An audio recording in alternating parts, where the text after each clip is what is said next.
నమస్తే SDV news కి స్వాగతం. ముందుగా హెడ్లైన్స్.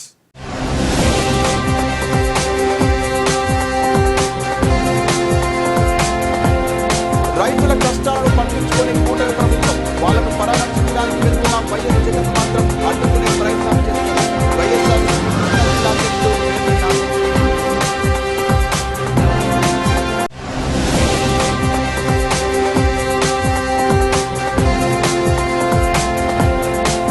రాజీవ్ గాంధీ పూల మార్కెట్, కూరగాయల మార్కెట్ తరలింపులను పరిశీలన. విజయవాడ నగరపాలక సంస్థ కమిషనర్ జ్ఞానచంద్ర.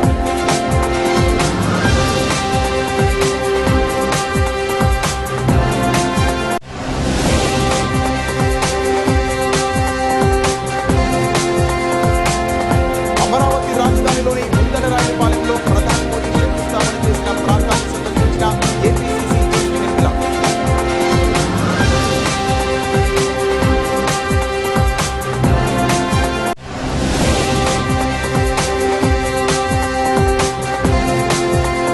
విజ్ఞానదాయకంగా సుల్తాన్ 2025 వాగ్దానం. ముస్లిం సమస్యలపై అవగాహన కల్పిస్తూ 2.5 కిలోమీటర్ల నడక.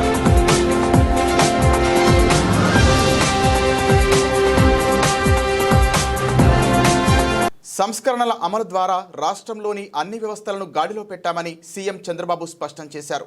సంక్షేమం అందిస్తూ అభివృద్ధి కార్యక్రమాలు చేపడుతున్నామని, ఆదాయార్జన శాఖల ద్వారా మరింత రెవెన్యూ పెరగాలని ముఖ్యమంత్రి అధికారులకు సూచించారు. తన క్యాంపు కార్యాలయంలో ఆదాయార్జన శాఖలపై సీఎం సమీక్ష నిర్వహించారు. వాణిజ్య పన్నులు, ఎక్సైజ్, మైనింగ్, స్టాంపులు, రిజిస్ట్రేషన్లు, మున్సిపల్, పంచాయతీరాజ్, అటవీ శాఖలపై చంద్రబాబు సమీక్షించారు. ఆయా శాఖల్లో ఆదాయార్జనకు సంబంధించి పురోగతిపై అధికారులను వివరాలు అడిగి తెలుసుకున్నారు. లక్ష్యాలకు అనుగుణంగా ఆదాయ సముపార్జన అనేది ఎంతవరకు చేయగలిగామనే అంశంపై వివిధ శాఖల ఉన్నతాధికారులు సీఎంకు వివరించారు.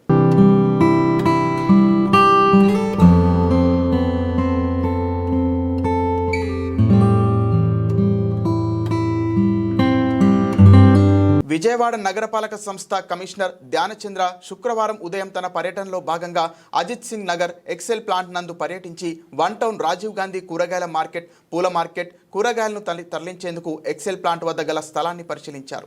సౌత్ సెంట్రల్ రైల్వే స్థలంలో ఉన్న విజయవాడ వన్ టౌన్ రాజీవ్ గాంధీ పూల మార్కెట్, కూరగాయల మార్కెట్ను అజిత్ సింగ్ నగర్ ఎక్సెల్ ప్లాంట్ వద్ద ఉన్న ఖాళీ స్థలంలో తరలించేందుకు గల అవకాశాలు క్షేత్రస్థాయిలో పరిశీలించారు. ఈ పర్యటనలో chief engineer R Srinath Reddy, chief city planner Sanjay Ratnakumar, పర్యవేక్షణ engineer P Satyakumari, executive engineer Srinivas, assistant medical health officer doctor Babu Srinivas సిబ్బంది పాల్గొన్నారు.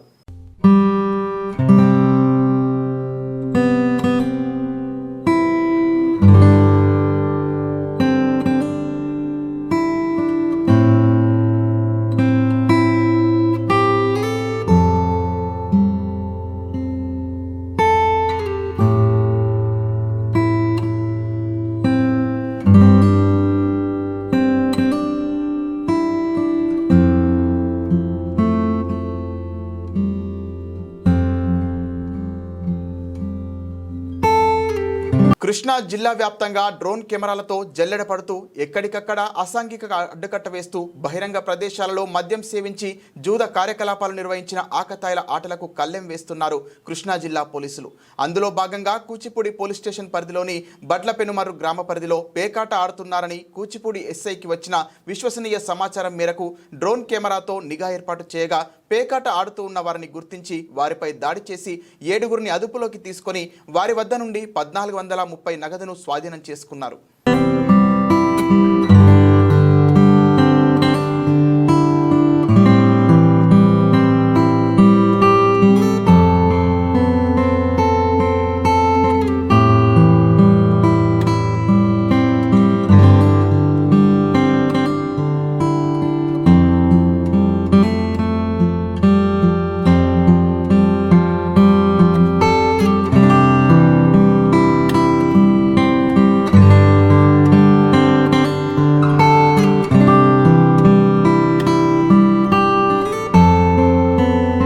నూరు వసంతాల చరిత్ర కలిగిన సిపిఐ పార్టీ ఎన్టీఆర్ జిల్లా ద్వితీయ మహాసభ ఆగస్టు 1న జగ్గయ్యపేటలో జరగనుందని ఆ పార్టీ జిల్లా కార్యదర్శి దోనెపూడి శంకర్, సిపిఐ నగర కార్యదర్శి జి కోటేశ్వరరావు వెల్లడించారు.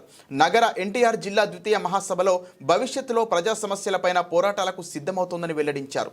ఈ సభను పార్టీ శ్రేణులు, కార్మికులు పెద్ద సంఖ్యలో హాజరై జయప్రదం చేయాలని పిలుపునిచ్చారు. సిపిఐ వాయిస్ దాసరి భవన్లో సిపిఐ ఎన్టీఆర్ జిల్లా మహాసభ పోస్టర్ను ఆవిష్కరించారు. కార్యక్రమంలో సిపిఐ జిల్లా కార్యదర్శి దోనెపూడి శంకర్, నగర కార్యదర్శి కోటేశ్వరరావు, జగ్గయ్యపేట నాయకులు పాల్గొన్నారు. ఈ సందర్భంగా వారు మాట్లాడుతూ ఉమ్మడి మద్రాసు రాష్ట్రంలో తొలి శాసనసభ్యుడిగా అమరజీవి వెంకటేశ్వర్లను అందించిన చరిత్ర జగ్గయ్యపేటదని తెలిపారు. ఎన్టీఆర్ జిల్లాలో కమ్యూనిస్టు పార్టీ కోసం అసువులు బాసిన నాయకులను స్మరిస్తూ ఈ సభ జరుగుతోందని, 1వ తేదీ మహాప్రదర్శన, 2వ తేదీ మహాసభ జరుగుతుందని తెలిపారు. ఈ సభను పార్టీ శ్రేణులు జయప్రదం చేయాలని పిలుపునిచ్చారు. నేడు పాలకవర్గం ఎన్టీఆర్ జిల్లాను పూర్తిగా నిర్లక్ష్యం చేస్తోందని మండిపడ్డారు. రాష్ట్రంలో కార్మిక చట్టాల ఉల్లంఘన జరుగుతోందని, కార్మికులను కట్టు బానిసలుగా చూస్తున్నారని ఆరోపించారు.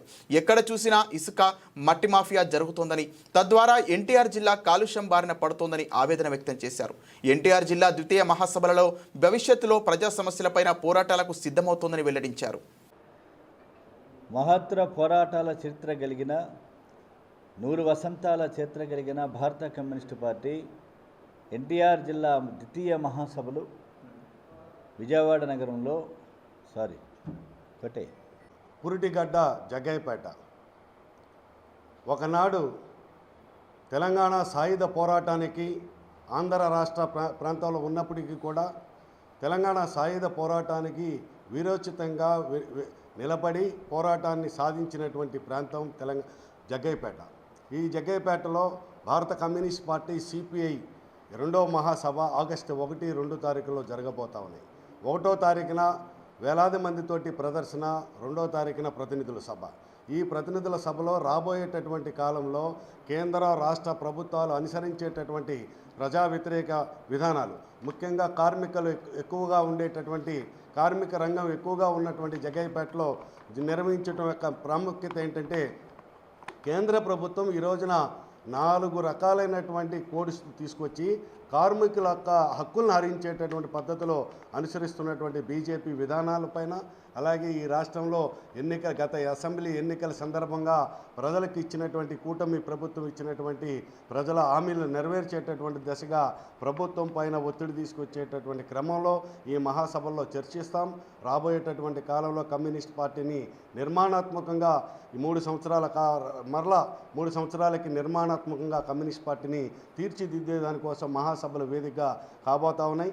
ఈ మహాసభల జయప్రదానికి కమ్యూనిస్టు శ్రేణులు, అలాగే అభిమానులు, సానుభూతి పరులందరూ కూడా సహకరించి జయప్రదం చేయవలసిందిగా ఈ సందర్భంగా కోరుతా ఉన్నాం. నా పేరు జె శ్రీనివాసరావు, భారత కమ్యూనిస్ట్ పార్టీ జగ్గయ్యపేట పట్టణ ప్రధాన కార్యదర్శిని. ముఖ్యంగా ఆగస్టు 1, 2 తారీఖుల్లో ఎన్టీఆర్ జిల్లా భారత కమ్యూనిస్ట్ పార్టీ ద్వితీయ మహాసభలు జగ్గయ్యపేటలో జేఆర్సీ కాలేజీ రోడ్లో ఉన్నటువంటి ఎస్ఎల్ఎస్ కళ్యాణ మండపంలో నిర్వహించడం జరుగుతుంది. మొట్టమొదటి రోజున మరి ర్యాలీ ఉంటుంది, 2వ రోజున ప్రతినిధుల సభ జరపాలని అనేటటువంటి విషయాన్ని జిల్లా పార్టీ నిర్ణయించింది. ఈ యొక్క కార్యక్రమానికి భారత కమ్యూనిస్ట్ పార్టీ ఎన్టీఆర్ జిల్లాలో ఉన్నటువంటి కమ్యూనిస్టు నాయకులు, కార్యకర్తలు, సానుభూతిపరులు, కార్మిక కర్షక వర్గం మొత్తం కూడా ఈ కార్యక్రమానికి హాజరై జయప్రదం చేయాలని కోరుకుంటా ఉన్నాం. ముఖ్యంగా మా జగ్గయ్యపేటలో ఈ యొక్క భారత కమ్యూనిస్ట్ పార్టీ ఎన్టీఆర్ జిల్లా ద్వితీయ మహాసభలు నిర్వహించడం అనేది మాకు చాలా గర్వకారణంగా ఉంది. ఈ కార్యక్రమాన్ని జయప్రదం చేయడానికి మేము మనస్ఫూర్తిగా కూడా పనిచేస్తామని చెప్పేసి మేము తెలియజేస్తా ఉన్నాం. ముఖ్యంగా జగ్గయ్యపేటలో పారిశ్రామికంగా ఎన్నో ఫ్యాక్టరీలు, కార్పొరేట్ సంస్థలు ఉన్నప్పటికి కూడా ఎక్కడ కూడా కార్మిక వర్గానికి న్యాయం చేసేటువంటి పరిస్థితి లేదు. మరి పూర్తిగా నియోజకవర్గం నిర్లక్ష్యానికి గురవుతూ ఉంది. వేదాద్రి ఎత్తిపోతల పథకం కానీ, పోలంపల్లి మరి ఆనకట్ట కానీ, లింగాల బ్రిడ్జి కానీ, అగ్రహారం బ్రిడ్జి కానీ, గవర్నమెంట్ హాస్పిటల్ ఏమాత్రం కూడా అభివృద్ధి చెందకుండా ఉంది. కార్మిక వర్గానికి మరి పట్టుతో ఇక్కడ నెలకొన్నప్పటికి కూడా ఏమాత్రం కార్మికులకి ఎలాంటి సౌకర్యాలు లేనటువంటి హాస్పిటల్ ఉంది. జగ్గయ్యపేట మున్సిపాలిటీ కూడా పూర్తిగా నిర్లక్ష్యానికి గురై అభివృద్ధి దిశలో, తిరోగమన దిశలో ఉంది. కాబట్టి ఈ అన్ని కార్యక్రమాలు కూడా చర్చించడానికి ఈ మహాసభ వేదికగా ఉంటుందని చెప్పేసి మేము భావిస్తూ ఉన్నాం.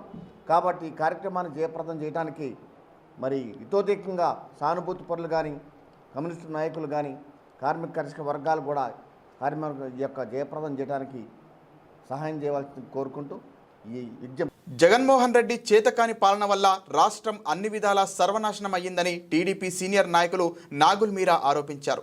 కుదేలైన రాష్ట్రాన్ని ముఖ్యమంత్రి చంద్రబాబు అపార అనుభవంతో తిరిగి గాడిన పెడుతున్నారన్నారు. ఆర్థిక ఇబ్బందులను అధిగమిస్తూ ఎన్నికల ముందు ఇచ్చిన హామీలన్నింటినీ అమలు చేస్తున్నామన్నారు. కూటమి ప్రభుత్వం సుపరిపాలన తొలి అడుగు కార్యక్రమంలో భాగంగా పశ్చిమ నియోజకవర్గం 51వ డివిజన్లో స్థానిక డివిజన్ నాయకులతో కలిసి నాగుల్ మీరా పర్యటించారు. ఈ సందర్భంగా ప్రతి ఇంటికి వెళ్లి కరపత్రాలను అందిస్తూ ప్రభుత్వం అమలు చేస్తున్న సంక్షేమ అభివృద్ధి పథకాలను వివరించారు. ఈ సందర్భంగా నాగుల్ మీరా మాట్లాడుతూ సుపరిపాలనలో తొలి ఏడాది పూర్తి కార్యక్రమానికి ప్రజల నుంచి విశేష స్పందన లభిస్తోందన్నారు. తమ ప్రభుత్వం తొలి ఏడాది కాలంలో చేపట్టిన సంక్షేమ అభివృద్ధి పథకాలను ఆ కుటుంబ సభ్యులు పొందిన లబ్ధిని ప్రతి ఇంటికి వివరిస్తూ ముందుకు సాగుతున్నామన్నారు. రాష్ట్ర ఆర్థిక పరిస్థితి అంతంత మాత్రంగా ఉన్నప్పటికీ ముఖ్యమంత్రి చంద్రబాబు నాయుడు కార్యదక్షత, అపార అనుభవంతో రాష్ట్రాన్ని అభివృద్ధి పథంలో ముందుకు నడిపిస్తున్నారని కొనియాడారు. ఎన్నికల ముందు ప్రజలకు ఇచ్చిన సూపర్ 6 హామీలను తమ ప్రభుత్వం చిత్తశుద్ధితో ఒక్కొక్కటిగా అమలు చేస్తూ ముందుకు వెళ్తోందన్నారు. కూటమి ప్రభుత్వం ఇదే తెలుగుదేశం, జనసేన, బీజేపీ ఏర్పాటు చేసినటువంటి ప్రభుత్వం సంవత్సర కాలం పూర్తి చేసుకున్నటువంటి నేపథ్యంలో తొలి అడుగు కార్యక్రమంగా రాష్ట్రం అంతా తిరుగుతున్నాం. పశ్చిమ నియోజకవర్గంలో ఈరోజు 51వ డివిజన్లో ఉన్నాం. ఇందులో ఎక్స్ కార్పొరేటర్ కిరణ్ కానీ, ఈ డివిజను అధ్యక్షులు దుర్గారావు కానీ, అట్లాగే మా నియోజకవర్గ పరిశీలకులు చిట్టిబాబు గారు, ఇంకా నాగమణి గారు, ఇక ఈ మా సీనియర్ నాయకులు, ఈ డివిజన్ కన్వీనర్ ధర్మ గారు, అందరం కూడా ప్రతి ఇంటికి వెళ్తున్నాం. ప్రతి ఇంట్లో కూడా సంతోషాన్ని వ్యక్తం చేస్తూ ఉన్నారు. మీ పాలన ఎలా ఉందమ్మా, మీకు ఏమైనా సమస్యలు ఉన్నాయా, మీకు పెన్షన్ వస్తుందా, మరి తల్లికి వందనం వస్తుందా, అలాగే ప్రభుత్వ సంక్షేమ కార్యక్రమాలు మీకు అందుతున్నాయా అని అడుగుతున్నప్పుడు ప్రతి ఇంటిలో కూడా ఏదో ఒక ప్రభుత్వ పథకం ఉంది. ముఖ్యంగా ఆడబిడ్డల ఆనందానికి హద్దులు లేవు. వాళ్ళకి ఎంతమంది పిల్లలు ఉంటే అంతమందికి తల్లికి వందనం వేయటం కాదు గొప్పతనం, సరైన సమయంలో ఇచ్చారు.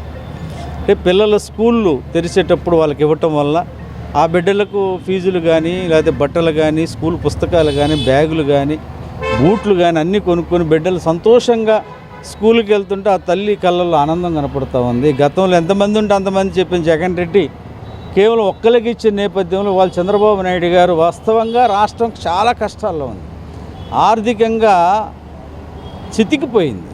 10 లక్షల కోట్లు అప్పు పెట్టి వెళ్ళాడు. ఎంత దారుణం అంటే టిట్కో ఇల్లు మీద కూడా వాళ్ళు బ్యాంకులో ఏళ్ళ పేరున లోన్ తీసుకున్నాడు. ఎక్కడో ఊరికి అవతల ఏరే నియోజకవర్గంలో ఇచ్చిన సెంటు స్థలం మీద కూడా లోన్ తీసుకున్నాడు.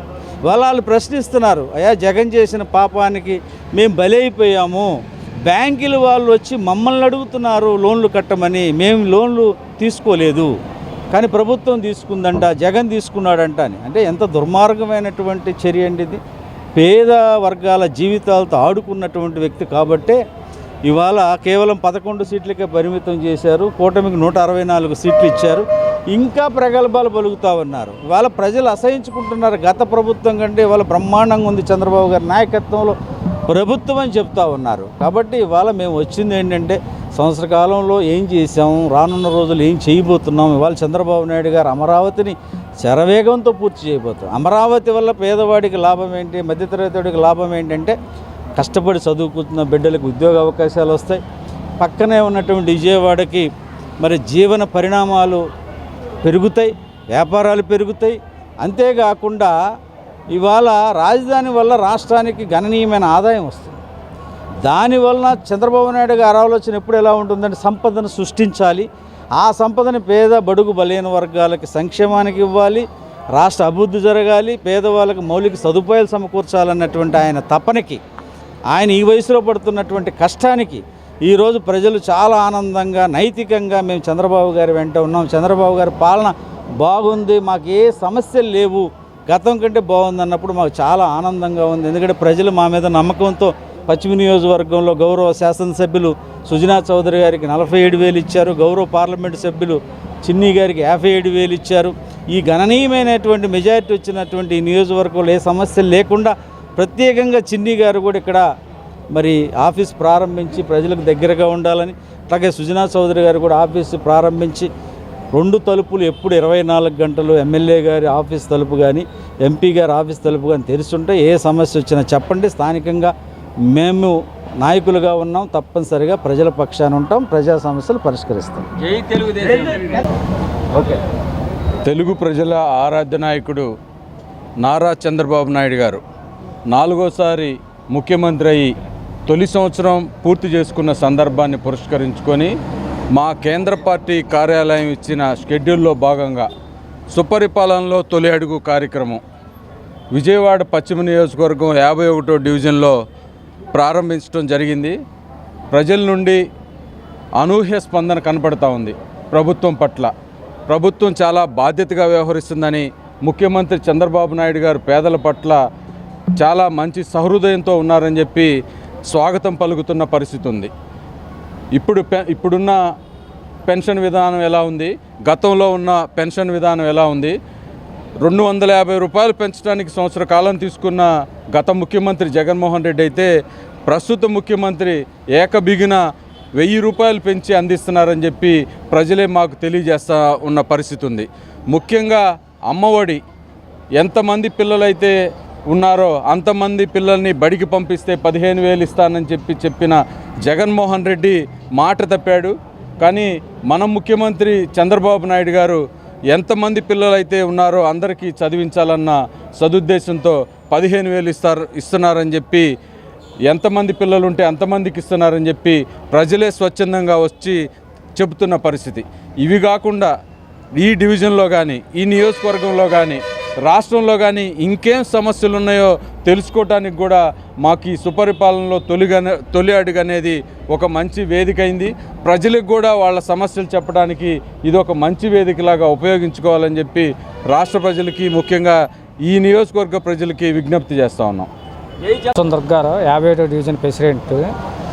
గౌరవనీయ ముఖ్యమంత్రి వర్యులు నారా చంద్రబాబు నాయుడు గారి ఆధ్వర్యంలో ఆయన చెప్పిన సూచనల మేరకు పార్లమెంటు సభ్యులు కేశినేని శివనాథ్ చిన్ని గారి ఆధ్వర్యంలో, నాగులమీరా గారి సూచనల్లో ఈరోజు సుపరిపాలనలో తొలి అడుగు కార్యక్రమంలో ఇంటింటికి వెళ్ళి ప్రతి ఒక్కరిని ఈ అడుగుతూ ఉంటే అన్నీ వస్తున్నాయమ్మ, మాకు అన్నీ బాగున్నాయి, పింఛను 3,000 నుంచి 4,000 చేసిన చంద్రబాబు నాయుడు గారు బాగుండాలి అని ప్రతి ఒక్కరు చెప్తున్నారు. పింఛన్లు వచ్చినాయి, అమ్మఒడి ఒకరికి ముగ్గురు పడ్డాయన్నారు, నలుగురు పడ్డాయన్నారు. ఆ ప్రభుత్వం కంటే ఈ ప్రభుత్వం ఎలాగుందని అంటే ఆ ప్రభుత్వం ఏమీ లేదు, ఈ ప్రభుత్వమే బాగుందని అన్నారు. నెక్స్ట్ టైం కూడా మన నారా చంద్రబాబు నాయుడు గారే వస్తారని చెప్పి చెప్తున్నారు. బాగా రైతుల కష్టాలను పట్టించుకొని కూటమి ప్రభుత్వం వాళ్ళను పరామర్శించడానికి వెళ్తున్న వైఎస్ జగన్ను మాత్రం అడ్డుకునే ప్రయత్నాలు చేస్తోందని వైఎస్ఆర్సీపీ కృష్ణా జిల్లా అధ్యక్షుడు పేర్ని నాని మండిపడ్డారు. తాడేపల్లిలోని వైఎస్ఆర్సీపీ కేంద్ర కార్యాలయంలో ఆయన మీడియాతో మాట్లాడుతూ కూటమి సర్కార్ రైతులను పట్టించుకోవడం లేదు, మామిడి, పొగాకు, మిర్చి రైతులకు గిట్టుబాటు ధర లేదు, రైతులు నిలదీస్తున్న ఈ ప్రభుత్వానికి కనిపించడం లేదా, దళారులు, మిల్లర్లు రైతులను దోచుకుంటుంటే మంత్రి ఏం చేస్తున్నారని చెప్పారు. మిర్చి రైతుల కోసం కేంద్రంతో ఒక్కసారైనా మాట్లాడారా? ఒక్క ఎమ్మెల్యే అయినా రైతుల్ని పరామర్శించారా? జగన్ వెళ్తుంటే మాత్రం అడ్డుకుంటున్నారని మండిపడ్డారు. వైఎస్ జగన్ పరామర్శకు వెళ్తే అడ్డంకులు సృష్టిస్తారా? పొగాకు రైతులతో మాట్లాడడానికి వెళ్తే రాళ్లతో దాడి చేయిస్తారా? బంగారుపాళ్యం మార్కెట్కు 100 మీటర్ల దూరంలో హెలిప్యాడ్ పర్మిషన్ ఇచ్చారా? ఎల్లో మీడియాలో వైఎస్ జగన్ పై విషం చిమ్మడమే పనిగా పెట్టుకున్నారని ఎద్దేవా చేశారు. పట్టని పరిస్థితి, పేరు గొప్ప ఊరు దిబ్బ అన్న చందాన పేరు మాత్రం కూటమి ప్రభుత్వం, పైన కింద మేమే, డబుల్ ఇంజిన్ సర్కార్ అంటే 2 తోసుకెళ్తాయి అంట. డబుల్ ఇంజిన్ అంటే ఏంటి అంటే వెనకొకడు ముందొకడు తోసుకెళ్తారనమాట, నలక కొడతారు మధ్యలో. జనానికి అర్థం కాల డబుల్ ఇంజిన్ అంటే ఏంటి. మామూలుగా డబుల్ ఇంజిన్ సర్కార్ ఏంటంటే మామూలుగా అర్థం కావట్లేదు అసలు జనాలకి. ఏంటి డబుల్ ఇంజిన్ సర్కార్ అంటే ఏంటి? 2 ఇంజిన్లు ఎక్కడ ఉంటాయండి? కానీ ఇవాళ అర్థమవుతుంది ప్రజలకి. ముందు నుంచి ఒకటితో వస్తాడు, వెనక నుంచి ఒకటితో వస్తాడు, మొత్తం మధ్యలో జనాలను సర్వనాశనం చేస్తారనేది ఈ డబుల్ ఇంజిన్ సర్కార్ అంటే ఇవాళ ఇవాళ అర్థమయ్యే పరిస్థితులు వచ్చినాయి ప్రజలకి. ఈ కూటమి పరిపాలన అంటారు. ఇద్దరు హామీలు ఇస్తారు, ఒకడేమో నాకు సంబంధం లేదు అంటాడు. ఇవాళ రైతులు గోడు పట్టించుకునేటువంటి నాదుడు ఒక్కడు లేడు. ఈ ప్రభుత్వంలో ఉన్నటువంటి వ్యవసాయ శాఖ మంత్రి జగన్మోహన్ రెడ్డి గారిని తిడతాకు తప్పితే ఒక్క చోట ఎక్కడన్నా ఏ రైతునైనా ధాన్యం పండించినటువంటి పంట కనీసం గిట్టుబాటు ధర లేక ఏడ్చి తెగనమ్మే పరిస్థితులు ఉంటే కృష్ణా గోదావరి డెల్టాలో ఎక్కడన్నా తిరిగిన పాపాన పోయాడా అని అడుగుతున్నాను. ధాన్యం బస్తా 1200 రూపాయలకి 1300 రూపాయలకి 1400 రూపాయలకి తెగనమ్ముకుంటే ఏపీఎస్ఆర్టీసీ ఎంప్లాయీస్ యూనియన్ ఈ 74 ఏళ్ల చరిత్రలో ఆర్టీసీ కార్మిక వర్గానికి ఎన్నో హక్కులను సంక్షేమ పథకాలను సాధించడమే కాకుండా 1952 నుండి 2020లో ఆర్టీసీ ప్రభుత్వంలో విలీనం చేసేంత వరకు ఆర్టీసీ ఉద్యోగులకు హక్కుల సాధనలోనూ విలీనం అనంతరం ప్రభుత్వ పరిధిలో ఉన్న సమస్యలు పరిష్కరించడంలో ఆర్టీసీలో ఏపీపీటీడీ ఎంప్లాయీస్ యూనియన్ కీలక పాత్ర పోషిస్తూ ఉద్యోగుల సమస్యల పరిష్కారంలో ముందుండే యూనియన్ ఎంప్లాయీస్ యూనియన్ అని AP JAC Amaravati state chairman Bopparaju Venkateswarlu అన్నారు.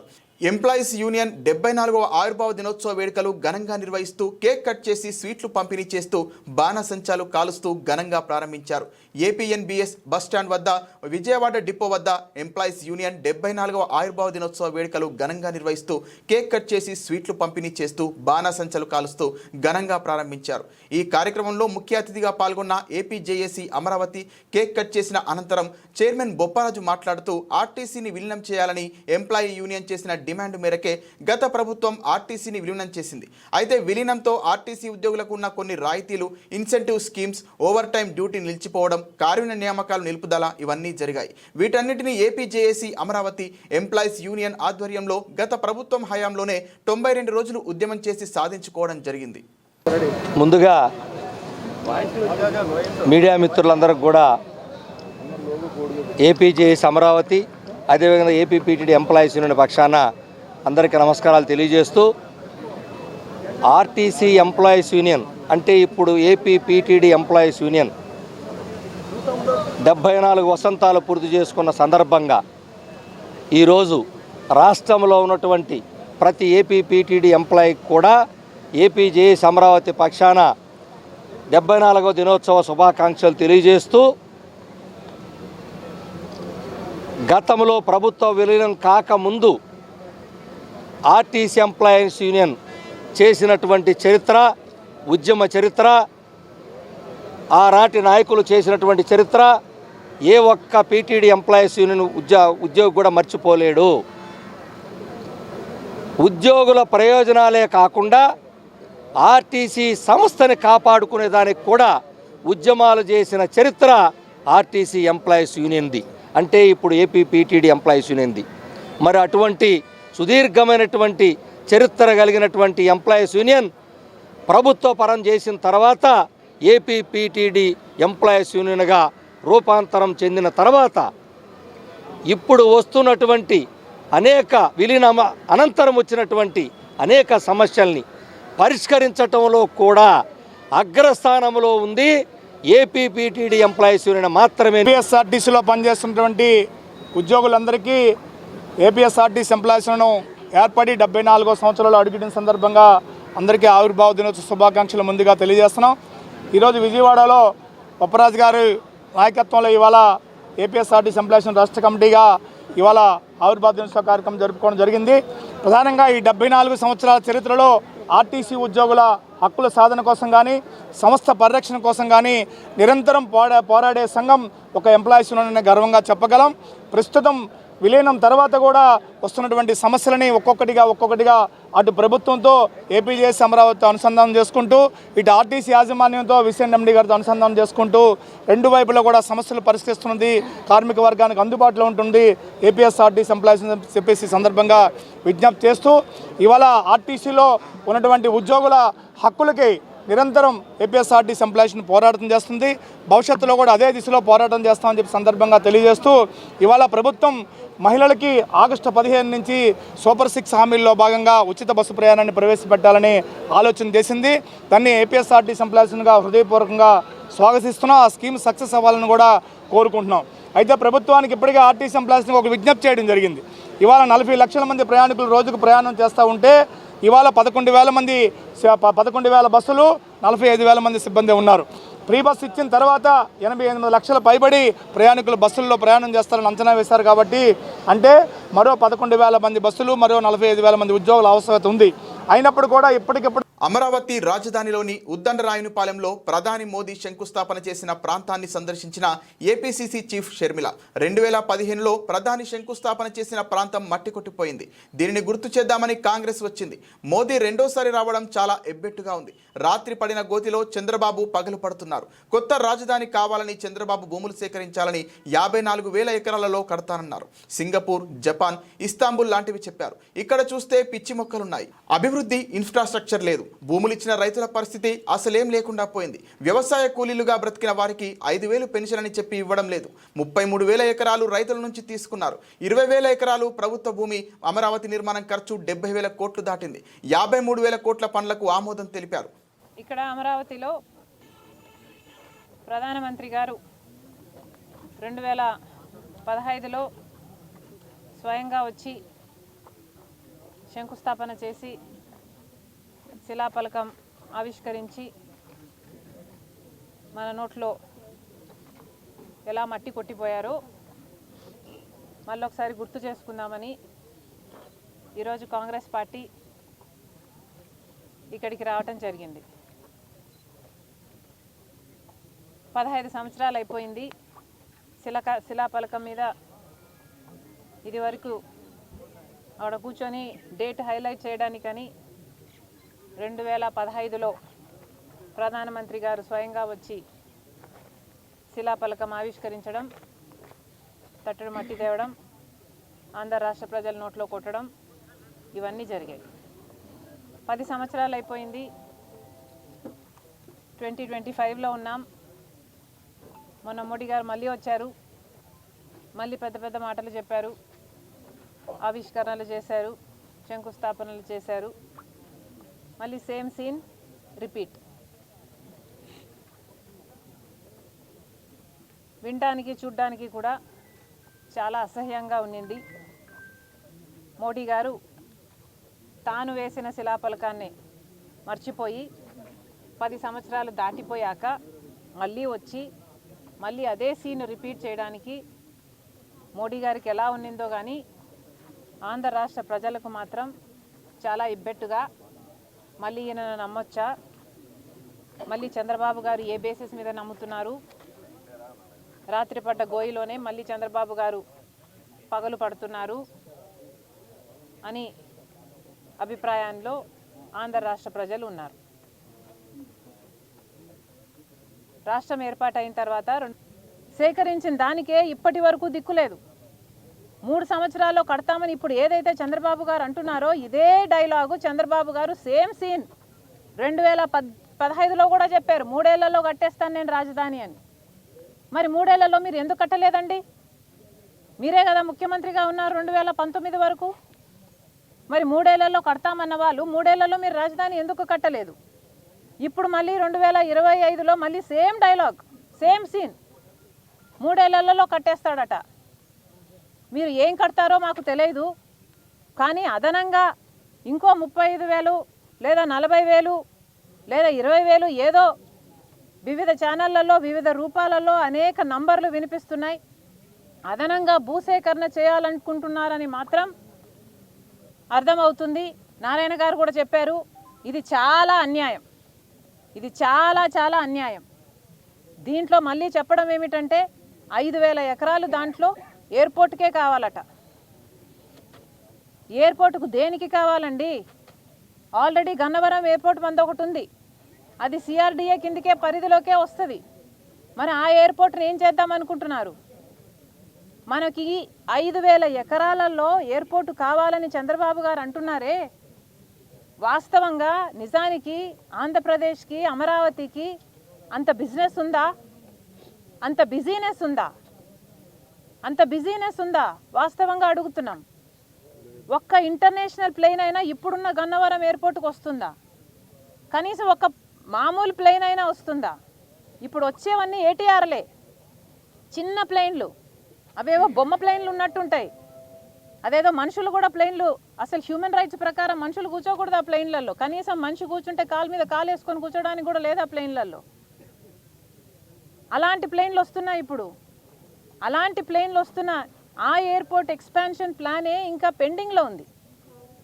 ఇన్నిసార్లు ఎయిర్పోర్ట్లకు తిరుగుతాము, కనీసం ఎయిర్పోర్ట్లో ఆ ఎక్స్టెన్షన్ జరుగుతుంది, ఎక్స్పాన్షన్ జరుగుతుంది, ఏదైనా పని జరుగుతుందా, కొంచెం తలకాయలు కనిపిస్తాయా, ఎక్కడైనా హెల్మెట్లు పెట్టుకొని మనుషులు ఏమైనా పని చేస్తున్నట్టు కనిపిస్తారా అని ఎన్నిసార్లు ఎత్తుకుంటానో నేనైతే. ఎవ్వరూ కనిపించరు, అసలు అక్కడ పనే జరగటం లేదు. ఈ ఉన్న ఎయిర్పోర్ట్ ఎక్స్పాన్షన్ ప్లాన్కే దిక్కు లేకుండా పోయింది. ఇక్కడికే కనీసం ఒక పెద్ద ప్లేన్ కూడా రావటం లేదు, ఇంటర్నేషనల్ ప్లేన్ ఇంక అసలే రావటం లేదు. మరి అలాంటి అప్పుడు ఇప్పుడు మనకు 5,000 ఎకరాలలో ఇంకొక ఎయిర్పోర్ట్ కడతారట. ఏదో పెద్ద అంత బిజీగా హైదరాబాదు, సికింద్రాబాదు మన రాజధానిలు అంతంత పెద్దవి అయినట్టు, ఆలు లేదు సూలు లేదు కొడుకు పేరు సోమలింగం అన్నట్టు. దేనికండి అని అడుగుతున్నాం. చంద్రబాబు కొంచెం భూమి మీద నడుస్తే బాగుంటుంది, ఆకాశంలో పయనిస్తున్నారు. కూటమి ప్రభుత్వం అధికారంలోకి వచ్చిన తర్వాత చదువుతో పాటు క్రీడలకు ప్రాధాన్యం ఇస్తున్నామని ఎమ్మెల్యే బోండా ఉమేశ్వరరావు పేర్కొన్నారు. అజిత్ సింగ్ నగర్ ఎంబీపీ స్టేడియంలో శుక్రవారం ముగిసిన ఎన్టీఆర్ స్మారక క్రికెట్ టోర్నీ ముగింపు కార్యక్రమానికి ఆయన హాజరై మాట్లాడారు. విజయవాడ సెంట్రల్ తెలుగమ్మ దేశం యువత, central SC ST minority cell కమిటీలు ఉమ్మడిగా టోర్నీ నిర్వహించాయి. ఎమ్మెల్యే మాట్లాడుతూ నియోజకవర్గంలో ప్రభుత్వ పరంగా క్రీడాకారులను ప్రోత్సహిస్తున్నట్లు తెలిపారు. టోర్నీ విజేతగా అమ్మా క్వార్టర్స్, రన్నరఫ్గా SS11 జట్లు నిలిచాయి. నిర్వాహకులు ఇచ్చిన ట్రోఫీలు, నగదుతో పాటు విన్నర్, రన్నర్ 55.5557 జట్లకు తన సొంత నిధులు 10,000 చొప్పున ఆయన అందించారు. నాయకులు బెజ్జం జయపాల్, వేల్పుల రాజేష్, ఎస్కే గౌస్ బాషా, పైడి శ్రీను, బత్తుల కొండ, మల్యాద్రి, ఎస్కే జాన్వలి, కంచి ధనశేఖర్, ఎస్కే పర్వీన్ తదితరులు పాల్గొన్నారు. హైదరాబాద్లో ఉమ్మడి రాష్ట్రంలో ముఖ్యమంత్రిగా ఉన్నప్పుడు ఆఫ్రో ఏషియన్ గేమ్స్ని హైదరాబాద్కు తీసుకొచ్చి అక్కడ గచ్చిబౌలిలో పెద్ద ఎత్తున స్టేడియం నిర్మించి అన్ని ఈవెంట్స్ని పెద్ద ఎత్తున ప్రోత్సహించినటువంటి వ్యక్తి ఆయన. మళ్ళీ ఈరోజు విడిపోయినటువంటి ఈ రాష్ట్రంలో అన్ని రకాలుగా క్రీడలను ప్రోత్సహించాలనే ఉద్దేశంతో ఇంటర్నేషనల్ స్టాండర్డ్ స్టేడియంస్ని, క్రికెట్ స్టేడియంస్ని, అలాగే స్పోర్ట్స్ విలేజ్ని అన్ని రకాలుగా కూడా కడుతూ ముందుకెళ్ళటం జరుగుతూ ఉంది. మరి ఇటువంటి సందర్భంలో మా పార్టీ సెంట్రల్ నియోజకవర్గ తెలుగు యువత అధ్యక్షుడు సోదరుడు మా తమ్ముడు జైపాలు, అలాగే SSL అధ్యక్షుడు మా తమ్ముడు రాజేష్, మైనార్టీ సెల్ అధ్యక్షుడు మా తమ్ముడు భాషా, ఇంకా మా పార్టీ నాయకుల సహకారంతో ఈరోజు ఇక్కడ ఒక స్పోర్ట్స్ ఈవెంట్ని, క్రికెట్ ఈవెంట్ని నిర్వహించి వచ్చినటువంటి టీములందరికీ కూడా చక్కటి వాతావరణంలో మ్యాచ్లు పెట్టి రన్నరప్ అలాగే విన్నర్సు టీములు కూడా ఫైనల్ చేసి ఇక్కడ ఇప్పుడే మరి వాళ్ళందరికీ కూడా ప్రోత్సాహాలు ఇవ్వడం జరిగింది. ఇటువంటి సందర్భంలో క్రీడల్ని అన్ని రకాలుగా అన్ని స్థాయిల్లో ప్రోత్సహిస్తాం. దీనికి ఈ రోజున ఈ స్టేడియం క్రీడల్ని, యూత్ని అన్ని రకాలుగా ప్రోత్సహిస్తూ ముందుకెళ్తుంది ఈ ప్రభుత్వం, ఈ నియోజకవర్గం. మరి ప్రభుత్వ పరంగా అన్ని ఈవెంట్స్ని ప్రోత్సహిస్తూ స్టేట్ లెవెల్ కానీ, నేషనల్ లెవెల్ కానీ, ఏషియన్ లెవెల్ కానీ అన్ని రకాలుగా వాళ్ళకి సహకారం ఇస్తూ ఉన్నాం. అట్లాగే ముఖ్యంగా యూత్ మనకి క్రికెట్ మీద మన వాళ్ళందరికీ కూడా బాగా యూత్ ఇంట్రెస్ట్గా ఉంటారు, ప్లేయర్స్ ఉంటారు. వీళ్ళకి కింద స్థాయిలో ప్రోత్సాహం అనేది చాలా అవసరం. దాన్ని ఇవాళ మా సెంట్రల్ నియోజకవర్గ యువత అధ్యక్షుడు మా తమ్ముడు బెజ్జం జైపాల్ కానీ, SSL అధ్యక్షుడు వేల్పుల రాజేష్ కానీ, అలాగే మైనార్టీ సెల్ అధ్యక్షుడు భాషా కానీ, వీళ్ళు మరి అందరి సహకారంతో ఒక టోర్నమెంట్ని నిర్వహించి దాంట్లో వచ్చిన వాళ్ళకి గెలిచిన వాళ్ళకి అన్ని రకాలుగా ప్రైజులు పెడతాం. సంతోషం.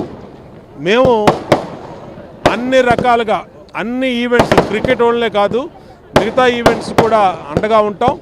ఈ ముఖ్యమంత్రి స్పోర్ట్స్ లవరు, ఈ నియోజకవర్గ శాసనసభ్యుడిగా నేను యూత్కి అన్ని రకాలుగా ఏ ఈవెంట్లో మీరు సహకారం కావాలన్నా మీకు ఆర్థికంగా అండగా ఉంటాం, అనుమతుల్లో అండగా ఉంటాం.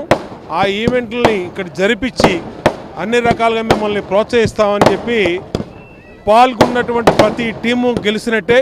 ఇవాళ గెలిచినటువంటి వాళ్ళకు ఇప్పుడే మరి ప్రైజులు ఇవ్వడం జరిగింది, మనీ కూడా ఇవ్వడం జరిగింది. ఏది ఏమైనా మేము అన్ని రకాలుగా యూత్ని ఎంకరేజ్ చేసే విధంగా ముందుకెళ్తామని తెలియజేస్తూ అందరికీ కంగ్రాచులేషన్ తెలియజేస్తాం.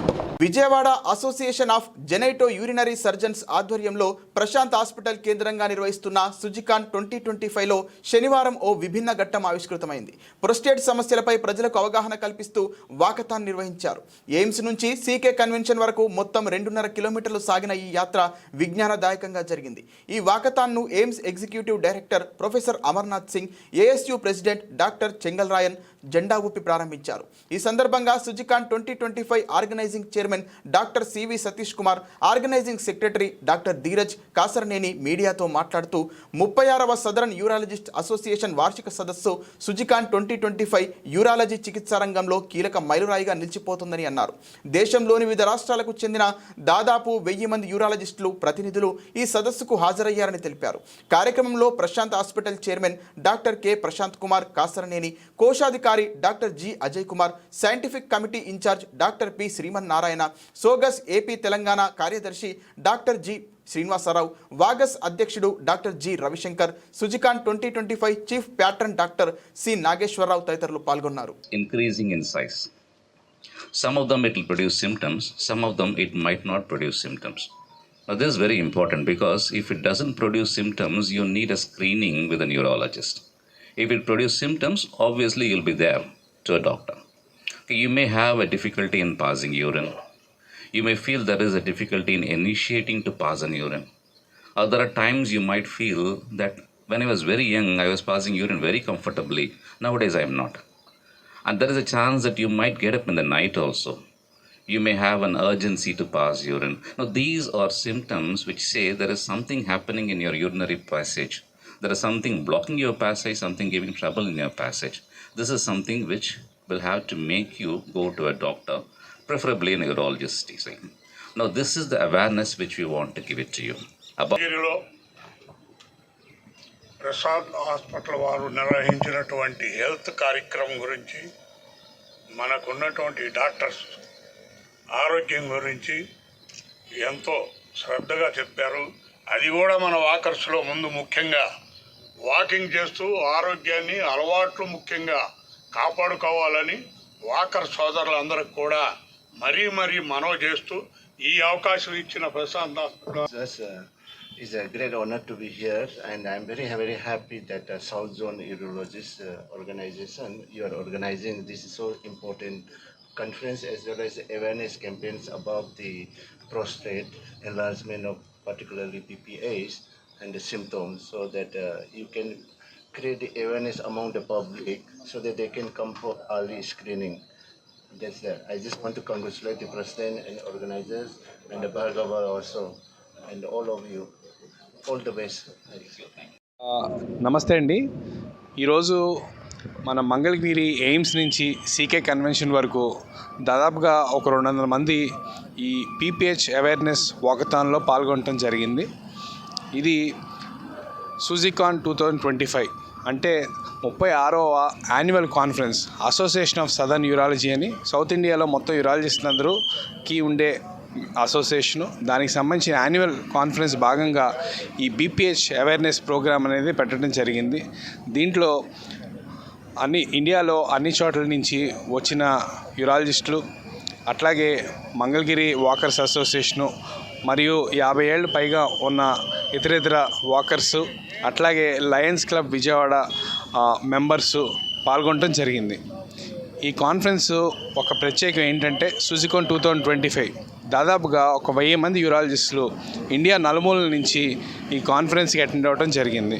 ఇది దాదాపుగా యుఎస్ఐ అంటే యూరాలజికల్ సొసైటీ ఆఫ్ ఇండియాలో బిగ్గెస్ట్ జోనల్ కాన్ఫరెన్స్గా చరిత్ర సృష్టించడం జరిగింది. బులెటిన్ ముగించే ముందు హెడ్లైన్స్ మరోసారి.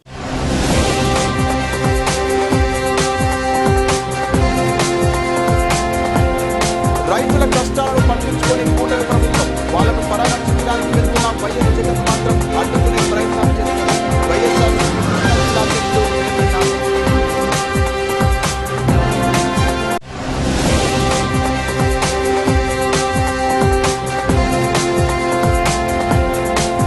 రాజీవ్ గాంధీ పూల మార్కెట్ కూరగాయల మార్కెట్ కార్మికులను పరిశీలన. విజయవాడ నగరపాలక సంస్థ కమిషనర్ జ్ఞానచంద్ర.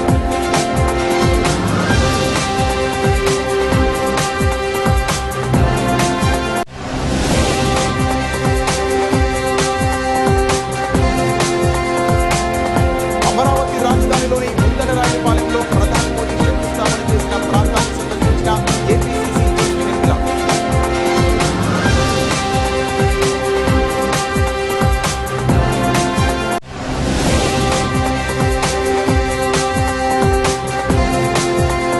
విజ్ఞానదాయకంగా సుల్తాన్ 2025 పాకిస్తాన్ స్టేట్ సమస్యలపై అవగాహన కల్పిస్తూ 2.5 కిలోమీటర్ల నడక.